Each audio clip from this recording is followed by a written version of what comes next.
प्रिय विद्यार्थियों, online classes में आपका स्वागत है। तो देखो, हमारा एक टॉपिक चल रहा है प्रयोगवाद और नई कविता की प्रवृत्तियाँ। प्रयोगवाद और नई कविता के विषय में हम समझा भी चुके हैं और 5 प्रवृत्तियों को हम करा भी चुके हैं, समझा चुके हैं 5 प्रवृत्तियों के विषय में। तो देखो, जो हम प्रवृत्तियाँ समझा चुके हैं वो प्रवृत्तियाँ कौन कौन सी हैं, पहले मैं आपको ये बता देता हूँ। देखो, पहले तो प्रयोगवाद, पहले टॉपिक लिख लेते हैं अपना। कौन सा टॉपिक था? प्रयोगवाद एवं नई कविता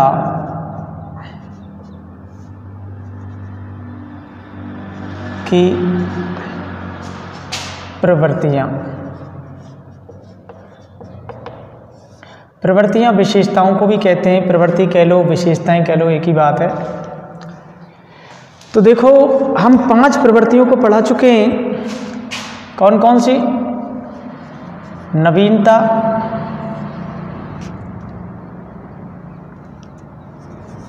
बौद्धिकता,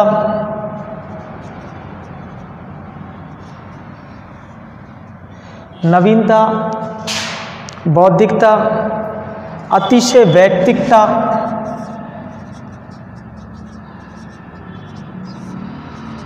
अतिशय वैयक्तिकता,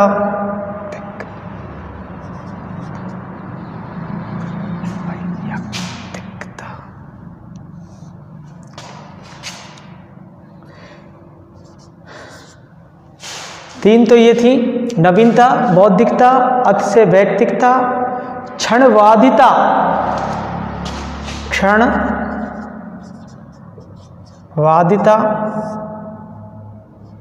और एक थी भोगवाद एवं वासना। कौन सी थी? भोगवाद एवं वासना।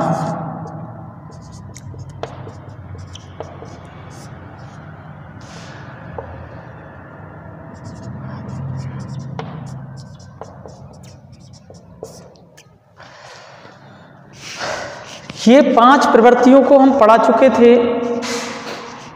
नवीनता, बौद्धिकता, अतिशय वैयक्तिकता, क्षणवादिता, भोगवाद एवं वासना, ये 5 प्रवृत्तियां थी। इनको हम उदाहरण से समझा चुके हैं। अब हम जो अगली विशेषता पढ़ाएंगे वो है यथार्थवादिता। क्या है?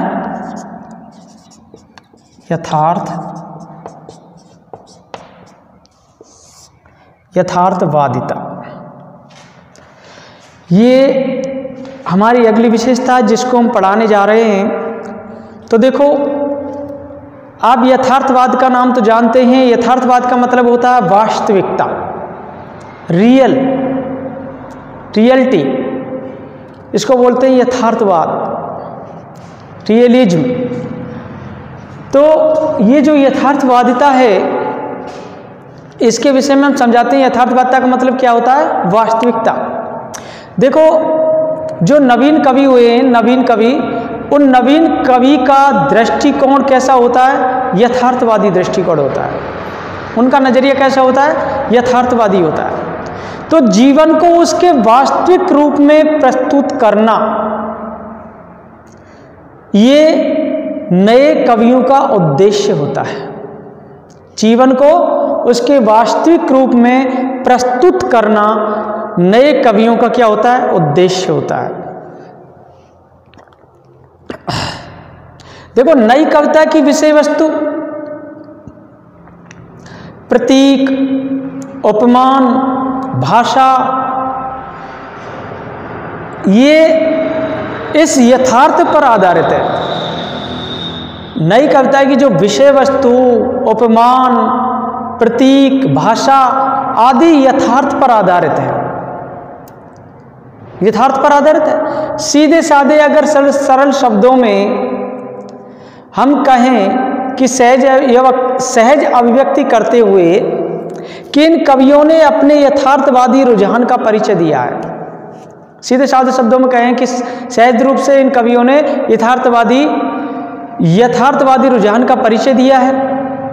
तो देखो, अब जैसे ही यथार्थवादिता क्या है, जैसे कि एक कवि हुए शरद देवड़ा। कौन से कवि हुए? शरद देवड़ा। उन्होंने अपनी पंक्तियों में क्या यथार्थवाद दिया? देखो, उन्होंने दिया है, उनकी पंक्तियां हैं, बंद कमरे की गरमाई फिजा में, बंद कमरे की गरमाई फिजा में, गठरी सा गुड़मुड़ में, दुबका रजाई में सुन रहा, खिड़की की सकरी दरारों से आती, नल पर झगड़ती औरतों की चक चक।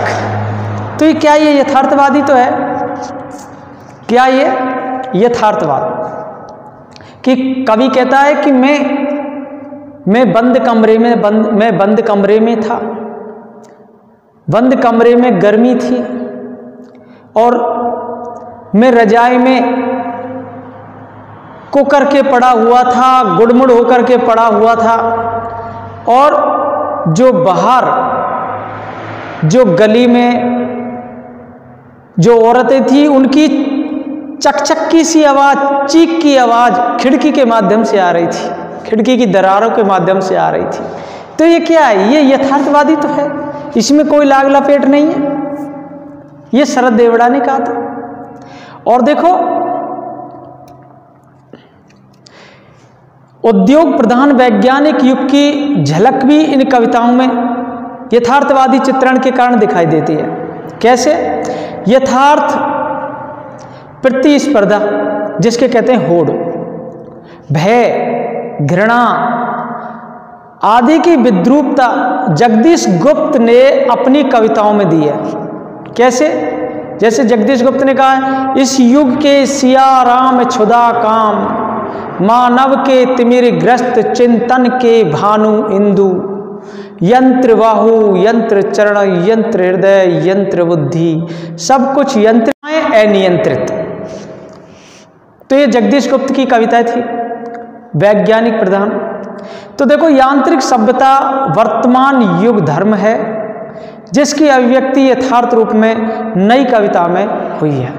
तो इसमें नई कविता में जो मुख्य पॉइंट ये था यथार्थवादिता, कि वहाँ पर यथार्थता को दिखाया जाता है, वास्तविकता की पहचान की जाती है।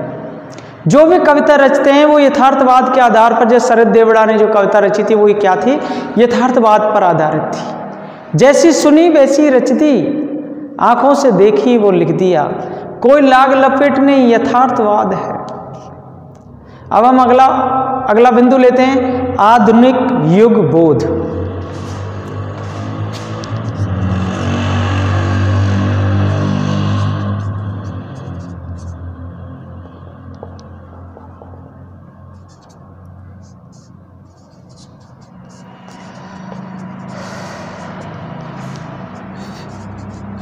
आधुनिक युग बोध।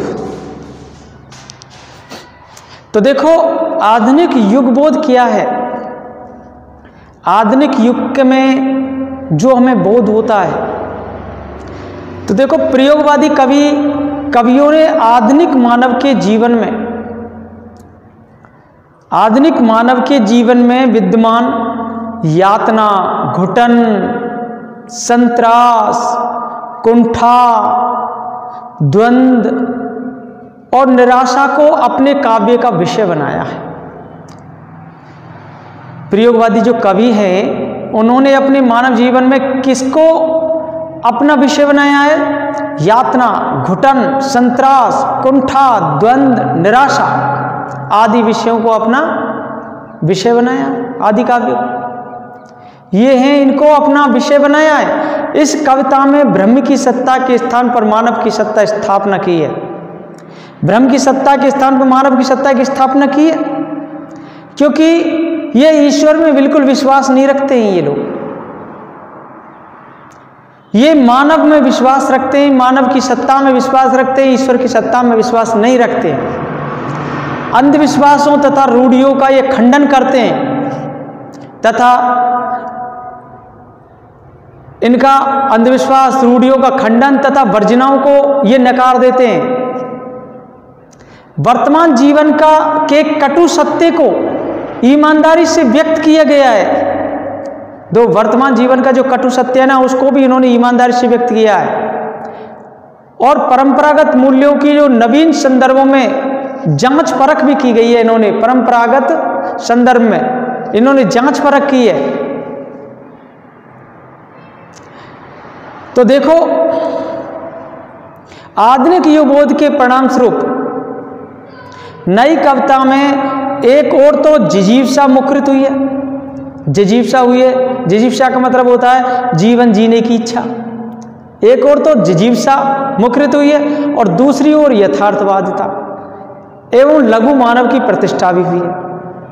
एक तरफ जिजीविषा, एक तरफ यथार्थवादिता, लघु मानव की प्रतिष्ठा। इन कवियों की यह धारणा है कि क्योंकि ना हम उसी यथार्थवाद को अभिव्यक्ति दें जिसे हम भोगते हैं, अनुभव करते हैं, अर्थात जिसे हम आत्मसात कर लेते हैं।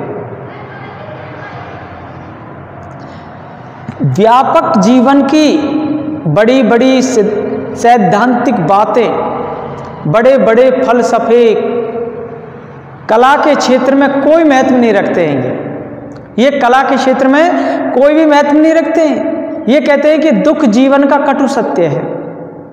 सभी को पता है दुख जीवन का कटु सत्य है, किंतु सत्य का मानव जीवन पर क्या प्रभाव पड़ता है? सत्य का मानव जीवन पर क्या प्रभाव पड़ता है? अज्ञे जी ने अपनी पंक्तियों में लिखा है कि दुख सबको मांझता है। मांझता मतलब परिष्कृत करता है, अंदर से पवित्र करता है। दुख सबको मांझता है और चाहे सबको मुक्ति देना वह ना जाने, किंतु जिनको मांझता है उन्हें यह सीख देता है कि सबको मुक्त रखे। ये सीख दे देता है कि सबको मुक्त रखे। तो इस प्रकार ये आधुनिक बोध दिखाया गया है। युग बोध हमें दूसरों से जोड़ता है ना। इसलिए कवि अपने दर्द के माध्यम से सबके दर्द को समझ लेता है। अपने दर्द के माध्यम से सबके दर्द को समझ लेता है। कवि होता है जो आंखों में टीस दर्द की अनुभूति उसके मन को सालने लग जाती है, उसके मन को सालने लग जाती है। देखो, जिजीविषा के स्वर भी नई कविता में आधुनिक युग बोध का परिणाम है। देखो, अभावों, संन्यास, संत्रासों, कुंठाओं में भी मानव जीना चाहता है। मानव होता है, मानव के सामने अभाव हो, संत्रास हो, कुंठा हो, दुख हो, दर्द हो, कुछ भी हो, सब में जीना चाहता है मनुष्य। नए कवि ने जिजीविषा को भी वाणी दी है, जीवन जीने की इच्छा, उसको भी वाणी दी है नए कवियों ने। अज्ञे ने सागर में उछलती हुई मछली के प्रतीक से मानव के जिजीविषा को व्यक्त कर दिया है। अज्ञे ने पंक्तियां लिखी है कि उछली हुई मछली जिसकी मरोड़ी हुई देहवल्ली में उसकी जिजीविषा की उत्कृष्ट आतुरता मुखर है। ये कवि ने कहा है। किसने? अज्ञे ने। तो देखो, मैं पहले ये बता देता हूं, आधुनिक बोध के अंतर लघु मानव की प्रतिष्ठा भी नई कविता में हुई है। लघु मानव की जो प्रतिष्ठा है वो किसमें हुई है? नई कविता में हुई है। तो लघु मानव का अर्थ क्या है? लघु मानव का अर्थ वह सामान्य मनुष्य जो अपनी सारी संवेदना, भूख, प्यास, मानसिक आंच को लिए दिए उपेक्षित है। भूख प्यास सबसे उपेक्षित, मतलब भूख प्यास मानसिक आंच के लिए जो उपेक्षित रहता है। उदाहरण के लिए देखो, भारत भूषण अग्रवाल जी हुए थे, उन्होंने अपनी पंक्तियों में लिखा है, लघु मानव के लिए लिखा है कि उठो सोच क्या गई ज्योति का, तुम आस्था का दीप जलाओ, अंधकार की हदें खींच दो, लौका ये छोटा सा घेरा, नई किरण बने पावड़ा। तो ये भारत भूषण अग्रवाल ने कहा कि तुम उठो, जागो, अपनी आस्था का दीप जलाओ। ये किसके लिए कहा है? लघु मानव के लिए कहा। जो हर चीज से उपेक्षित हो गया है वो मानव, उसको लघु मानव कहते हैं। जो भूख प्यास, संत्रास, पीड़ा, दर्द सबको सहन कर रहा है, वो है लघु मानव। जो हर चीज से उपेक्षित है उसे क्या कहते हैं? लघु मानव। अब देखो, ये तो आधुनिक युगबोध ये बिंदु हो चुका है। अब हम अगला बिंदु लेते हैं, प्रणयानुभूति। कौन सा बिंदु लेंगे? प्रणयानुभूति।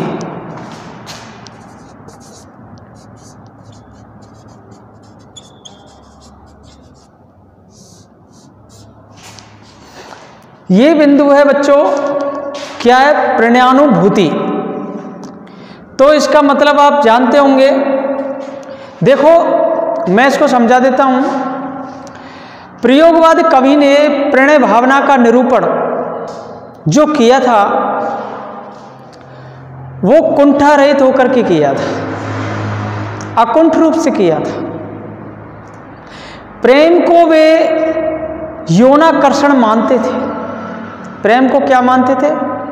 यौन आकर्षण, यौनाकर्षण, वो वासना मानते थे। मासल सौंदर्य को ही प्रेम मानते थे वो लोग।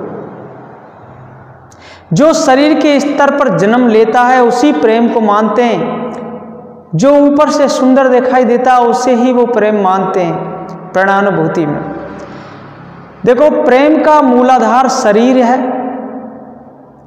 भले ही उसकी उच्च भूमि मन तक पहुंचती है, ऐसी उनकी एक धारणा है। आगे की अनेक कविताओं में हमें प्रेम का यही स्वरूप दिखाई देता है। कवि ने मासल प्रणयानुभूति को व्यक्त करने में कहीं भी संकोच का अनुभव नहीं किया है। ये प्रेम को केवल मासल सौंदर्य को प्रेम समझते हैं, शारीरिक सुंदरता को प्रेम समझते हैं, ये अपनी हवस को ही प्रेम समझते हैं, शारीरिक सौंदर्य को प्रेम समझते हैं, जिसे मासल सौंदर्य कहते हैं। ये मन के अंदर की भावनाओं को नहीं पहचानते हैं, केवल अपने हवस की पूर्ति होना, शरीर की पूर्ति होना, उसको ही प्रेम समझते हैं, यौनाकर्षण को प्रेम समझते हैं। तो देखो, अज्ञे ने तो कहा था कि क्या है प्रेम? घनीभूत इच्छाओं की ज्वाला है। क्या है प्रेम? घनीभूत इच्छाओं की ज्वाला है। क्या है विरह? प्रेम की भुजती राख भरा प्याला है। कितनी अच्छी पंक्तियां हैं आगे की। क्या है प्रेम? घनीभूत इच्छाओं की ज्वाला है। क्या है विरह? प्रेम की भुजती राख भरा प्याला है। प्रेम को आगे ने जो अपने शरीर की जो इच्छाएं होती हैं, इच्छाओं की एक ज्वाला होती है, जो भयंकर ज्वालाएं होती है हमारे शरीर की इच्छाओं की। हमारी इच्छाएं जो एक ज्वाला की तरह प्रस्फुटित होती हैं, निकलती हैं हमारे शरीर से, जो इच्छाएं, उसको ही प्रेम माना है। और विरह, प्रेम की बुझती हुई राख को विरह माना है। जहाँ प्रेम समाप्त हो गया उसको विरह कहेंगे। कौन सा प्रेम? मासल सौंदर्य का। तो देखो, नारी को पूर्णतः भोगने का आकांक्षी पुरुष, यहां भी प्रेम कहता है। इन्होंने कविताएं लिखी हैं, नारी को भोगने के लिए भी कविताएं लिखी हैं, अश्लीलता भरी कविताओं को भी इन्होंने रचना की है। सावन में एक कविता में तो कवि ने प्रकृति के माध्यम से अपने हृदय की वासना का एक उन्मुख चित्रण भी किया है। प्रकृति में काम भाव को देखकर कवि की कामातुर होकर के पुकार उठता है। और कवि यज्ञ की कविताएं जो एक मासल सौंदर्य की लिखी थी कि आहा मेरा श्वास है उत्तप्त, धमनियों में उमड़ आई ये लहू की धार, प्यार है अभिशप्त तुम कहाँ हो नारी। ये यज्ञ की पंक्तियां हैं। इसमें देखो कैसा प्रेम दिखाया है, वासना जनक प्रेम दिखाया गया इसके अंदर।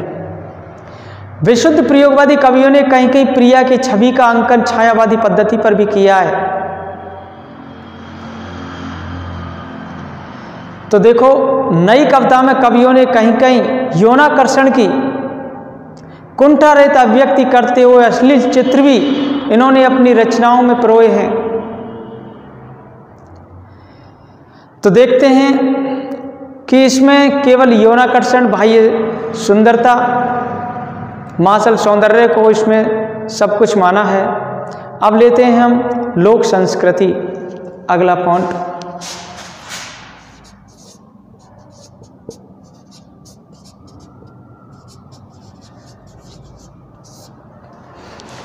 लोक संस्कृति लेते हैं कि आप जानते हैं नया कवि लोक से जुड़ा हुआ रहता है। जो नवीन कवि होते हैं वो लोक से जुड़े हुए रहते हैं। लोक जीवन की अनुभूति, सौंदर्य बोध, प्रकृति, बिंब और प्रतीक, शब्द और उपमान नई कविता में ये प्रचुरता से मिल जाते हैं। नई कविता में मिल जाते हैं ये चीज़ें सारी, सौंदर्य बोध, प्रकृति, बिंब, प्रतीक, शब्द, ये सब क्या है, ये सब नई कविता में मिल जाते हैं। अज्ञे ने प्रकृति का सूक्ष्म निरीक्षण करते हुए प्रकृति का भी परिचय दिया है। और अज्ञे ने तो देखो, इसी प्रकार गिरजा कुमार माथुर ने लोक जीवन का बिंबात्मक चित्र प्रस्तुत किया है। उन्होंने जैसे कि लोक जीवन का कैसे किया है, गिरजा कुमार माथुर ने देखो, बीच पेड़ों की कटन में हैं पड़े दो चार छप्पर, लोक जीवन है ये। बीच पेड़ों की कटन में पड़े दो चार छप्पर, हाड़ियां मची कठोते, लठ गूदड़ बेल बखर, राख गोबर चरी आंगन, ले जा रस्सी हल कुलाड़ी। ये क्या है, ये लोक जीवन की यथार्थवादिता है, लोक जीवन है। इसको यहां पर दर्शाया कवियों ने।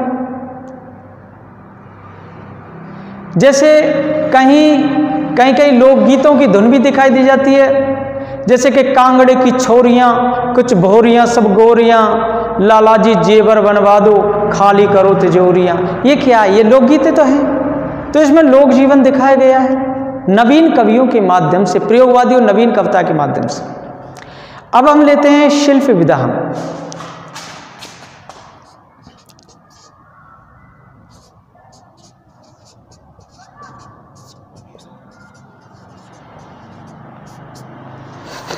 देखो,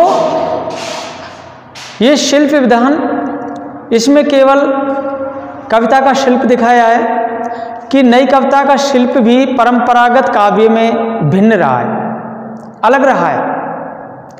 जैसे नए उपमान, नए प्रतीक, नए बिंब के प्रति इन कवियों का विशेष मोह हो जाता है, मोह जान पड़ता है इनका, कवियों का, इनसे।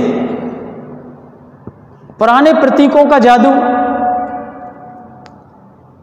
पुराने प्रतीकों का जो जादू था अब खो गया है, अतः अब नए उपमानों की आवश्यकता है। देखो, ऐसी घोषणा अज्ञे जी ने कलंगी बादरे की नामक कविता से की है। ऐसे ऐसे प्रतिमान दिए जो आज तक किसी भी कवि ने नहीं दिए नई कविता में। अटपटे से प्रतिमान है कलंगी बादरे की। देखो ये प्रतिमान, देवता अब इन प्रतीकों से कर गए हैं कूच, कवि वासन अधिक घिसने से मुलम्मा छूट जाता है। ये क्या है, अज्ञे की पंक्तियां। देवता अब इन प्रतीकों से कर गए हैं कूच, कवि वासन अधिक घिसने से मुलम्मा छूट जाता है।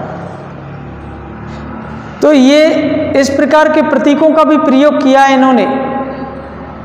इन्होंने ये जो नए नए प्रतीक हैं इनको एक जादू की तरह दिखाया है, नए प्रतीकों को। अब ऐसे ऐसे प्रतीकों का प्रयोग किया है इन्होंने जो आज तक पहले कवियों ने तो किया ही नहीं था। ये नई कविता के प्रयोगवादी कविता कवियों ने किया, जिन प्रतीकों का कभी प्रयोग ही नहीं हुआ था। उन्होंने लिखा है जैसे, इंजन के हेडलाइट सा शोरगुल के बीच सूरज निकल आया। अब बताओ, और भी उदाहरण जैसे, गार्ड की रोशनी सा पीछे गुमसुम सा शुक्र तारा जा रहा है, प्यार का बल्ब फ्यूज हो गया। ये क्या है, ये कैसे कैसे प्रतीक दिए कैसे उपमान दिए? ऑपरेशन थिएटर सी जो हर काम करते हुए भी चुप है। और देखो, प्यार का नाम लेते ही बिजली के स्टॉप सी जो एकदम सुर्ख हो जाती है, बिजली के स्टॉप जैसी बना। तो देखो ये क्या है कि ऐसे ऐसे प्रतीकों का प्रयोग करते हैं, ऐसे प्रतिमानों का प्रयोग करते हैं हमारे इस प्रयोगवादी कवि और नई कविता के कवि, जो पहले कभी किया ही नहीं था। इस प्रकार का इनका शिल्प दिखाई देता है। और देखो इनका जो शिल्प है, इस शिल्प में हर चीज नवीन दिखाई दी है, नवीनता दिखाई दी गई है। जैसे कि नई कविता में मुक्त छंद का प्रयोग किया गया, जिससे कविता गद्यात्मक बन गई। मुक्त छंद होने पर भाव और लक्ष्य का अभाव नहीं है। कुछ पंक्तियां जैसे उड़ गई चिड़िया, कांपी, फिर हो गई पत्ती, यज्ञ। देखो कवि संक्षेप रूप में यही कहना चाहता है कि मैं अब संक्षेप रूप में आपको निष्कर्ष रूप में बता देता हूं कि नई कविता हिंदी काव्य के विकास का एक महत्वपूर्ण सोपान है। इसकी उपलब्धियां बहुत महत्वपूर्ण हैं, किंतु नई कविता के नाम पर जो ऊल जलूल शब्दों को एकत्रित कर देना, इतना ध्रुव बना देने की बात को भी जो ध्रुव बना देता है, बातों को कठिन बना देता है, बात ही समझ में नहीं आए, किसी प्रकार श्लाघ्य नहीं है। जो कविता में कठिनता हो और कठिन उपमानों का प्रयोग किया गया है, जो समझ में नहीं आ सके, प्रशंसा नहीं की जा सकती है, वो कविता श्लाघ्य नहीं बन सकती है। अति बौद्धिकता, छंदहीनता, अश्लीलता, मुक्त यौन चित्रण को नई कविता का एक दोष कहा जाएगा। इसको एक नई कविता का दोष कहेंगे इस चीज को। और देखो काव्य रुचि का इतना विकृत हो जाना कि वे यौन वासनाओं के नग्न चित्रण, कुंठाओं की अभिव्यक्ति, निराशा एवं अश्लीलता की भौंडी एवं अस्वस्थ दृश्यावली तक सीमित रह जाए, किसी भी साहित्य की उपलब्धि नहीं कही जा सकती है। इसको हम साहित्य की उपलब्धि नहीं कह सकते। इसमें ये अश्लीलता है, अश्लीलता इतनी दिखाई दी गई है, भौड़ी भद्दी भाषा जिसका प्रयोग किया गया है कि साहित्यिक भाषा नहीं कहलाई। कुल मिलाकर नई कविता हिंदी काव्य के विकास में अपना महत्वपूर्ण योगदान करती दिखाई देती है। हम ये कह देते हैं कि नई कविता में हर चीज नवीन दृष्टि से दिखाई देता है।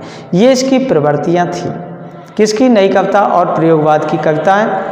तो बच्चों ये प्रवृत्तियां 10 प्रवृत्तियां ये आपकी समझ में आ गई होगी। धन्यवाद।